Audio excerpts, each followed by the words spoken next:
చాలామంది ఒక ప్రశ్న అడుగుతూ ఉంటారు. లా ఆఫ్ అట్రాక్షన్‌కి, హోప్ నోకి సంబంధం ఏంటని. లా ఆఫ్ అట్రాక్షన్ చేసే పని వేరు, హోప్ నో చేసే పని వేరు. లా ఆఫ్ అట్రాక్షన్ ఏం చేస్తుందంటే, మన ఆలోచనలు అనేటటువంటి విత్తనాలని మన మనసు అనేటువంటి పొలంలో వేయడమే లా ఆఫ్ అట్రాక్షన్.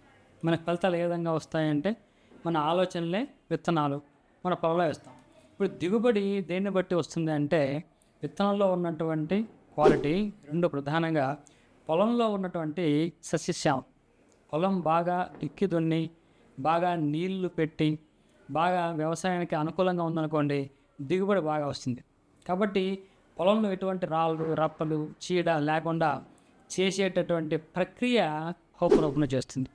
కాబట్టి మనకేదన్నా నెగిటివ్ ఎమోషన్స్, నెగిటివ్ బ్లాక్స్ ఉన్నప్పుడు మన మనసుని శుద్ధి చేసేది హోపనోపన. కాబట్టి హోపనోపన చేసే పని వేరు, లా ఆఫ్ అట్రాక్షన్ చేసే పని వేరు. మనం ఏప్రిల్ 15th నుండి law of attraction plus ho'oponopono master class ఒకటి చేసుకోబోతున్నాం.